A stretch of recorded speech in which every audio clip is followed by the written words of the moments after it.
kita tidak memiliki segala permasalahan yang menimpa keluarga dan pribadi, dan pekerjaan dan usaha dan sebagainya, sanggup menyaksikan betapa besarnya baiknya Tuhan itu. Tetapi pada kenyataannya saudara, apakah manusia yang hidup di dunia ini tidak akan lepas daripada permasalahan? Dan bahkan jika seseorang akhirnya mengalami permasalahan, justru dengan mudahnya bisa dituduh bahwa orang tersebut melakukan satu tindak dosa. Bisa benar, tapi belum tentu itu menjadi kebenaran. Tetapi yang indah di sini bagi saya dan bagi saudara yang sudah ada di dalam Yesus Kristus, melalui satu bagian yang Paulus ungkapkan, setelah di ayat 15 sebelumnya Paulus juga mengatakan, Paulus siap untuk memberitakan Injil Kristus kepada mereka yang ada di Roma. Sehingga jikalau di sini mungkin timbul sesuatu di benak Paulus yang sempat mengganggu, adakah keraguan-raguan yang membuat dia nanti akhirnya malu setelah memberitakan tentang siapa Kristus itu? Mungkinkah di sini juga sebetulnya saya dan saudara juga masih malu, dihantui rasa takut saudara untuk menyatakan Kristus, untuk membagikan cinta kasih saudara di dalam Kristus yang bisa menyelamatkan mereka yang boleh mendengar berita keselamatan tersebut? Adakah saat itu mungkin karena kekristenan juga masih muda dan Paulus ingin memberitakan Injil Kristus itu kepada mereka yang ada di Roma? Mungkinkah mereka adalah manusia-manusia yang terpelajar? Dan Yesus sendiri hanya datang dari kandang domba, yang dilahirkan di kandang domba. Sehingga mungkinkah di sini dia nanti akan menghadapi satu pertanyaan yang membuat dia akhirnya menjadi malu, saudara? Akankah di situ juga dia akan menghadapi tantangan, Yesusmu itu kan Yesus yang dilahirkan sebelum Yusuf dan Maria menikah. Tetapi itulah yang memang terjadi di antara kalangan Yahudi. Ada satu isu, ada satu gosip. Bahkan jikalau Rasul Paulus memberitakan Kristus yang dibangkitkan, akankah isu yang mengatakan bahwa mayat Yesus itu tidak bangkit dicuri oleh murid-muridnya? Sehingga Paulus di situ juga sempat berpikir. Pertanyaannya kepada diri saya dan mungkin kepada diri saudara saat ini, adakah saya dan saudara juga saat ini sebenarnya memiliki keyakinan yang teguh, memiliki keyakinan yang kokoh, memiliki kepastian dan tidak malu bahwa saya dan saudara dipanggil untuk terlebih di masa Natal ini memberitakan siapa Yesus yang bukan hanya sebagai manusia yang baik, yang bukan hanya sebagai nabi yang pandai dan berwibawa untuk mengajar, dan bukan hanya sebagai satu model seorang guru. Yesus yang Paulus beritakan di sini adalah saudara, Yesus yang memang dilahirkan melalui keluarga tukang kayu, Yusuf dan Maria. Tetapi dialah Yesus yang telah menjadi juru selamat dunia.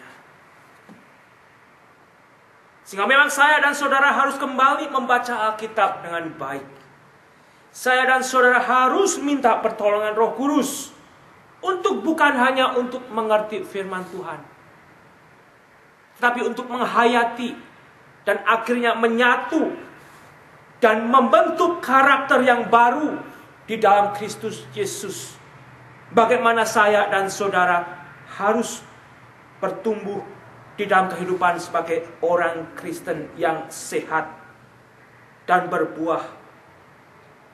Sehingga disinilah saudara sebetulnya saya dan saudara biarlah menjadi Kristen, bukan menjadi Kristen turunan, Kristen KTP, tetapi Kristen yang memang sudah terjamah, terampuni oleh anugerah Yesus Kristus. Karena dengan pasti Kisah 4 ayat 11-12,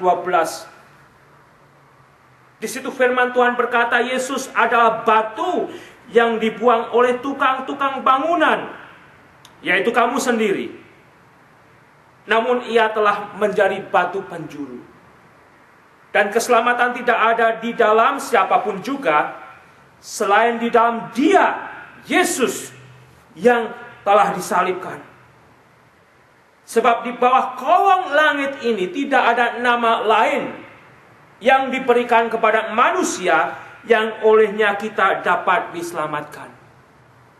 Sehingga saudara, bagi Anda yang melihat lewat media, jikalau Anda belum pernah membaca bagian firman Tuhan dari Kisah ayat 4, 11, dan 12, saya mendorong kepada saudara untuk mengambil Alkitab dan membacanya sendiri. Sehingga firman Tuhan boleh berbicara secara langsung, bukan dari mulut saya, tetapi dari firman Tuhan yang saudara baca, bahwa Yesus adalah batu penjuru yang dibuang oleh tukang-tukang bangunan, yaitu kamu sendiri, yaitu saat itu mereka yang menentang dan menyalibkan Yesus. Namun ia telah menjadi batu penjuru, dan keselamatan tidak ada di dalam siapapun juga. Tidak ada di dalam siapapun juga. Bukankah itu cukup amat jelas? Keselamatan tidak ada di dalam siapapun juga. Bukan untuk satu kesombongan, bukan untuk sesuatu yang membuat saya dan saudara nanti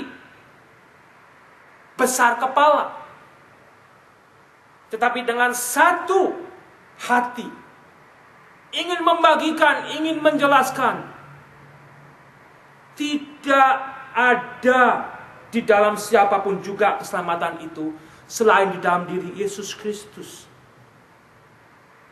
Di bawah kolong langit ini tidak ada nama lain yang diberikan kepada manusia yang olehnya kita dapat diselamatkan. Bukan Krishna, bukan Buddha, bukan Muhammad, dan bukan siapa yang saudara sembah. Bukan saya ingin mengajak saudara bertengkar, tetapi saya ingin supaya saudara melihat dan mendapatkan kebenaran yang sejati, sehingga saudara akhirnya bisa mengambil satu keputusan yang bukan secara emosional, bukan secara brainwashing, tetapi memang saudara sendiri akan mendapat kebenaran itu dari firman Tuhan. Dan jikalau saya dan saudara tulus ingin menemukan kebenaran yang sejati, Tuhan akan menyatakan diri kepada mereka yang tulus. Sehingga dari sini saudara, Yesus yang Paulus beritakan memang Yesus yang bukan saat ini juga senantiasa diberitakan oleh manusia-manusia yang ada di sekitar kita. Yesus yang dengan satu confidence penuh dia beritakan adalah Yesus yang menyelamatkan manusia. Bukan Yesusnya saksi Yehova, bukan Yesusnya orang Mormon. Mereka boleh menyatakan bahwa mereka juga memiliki Yesus yang sama, saksi Yehova dan Mormon.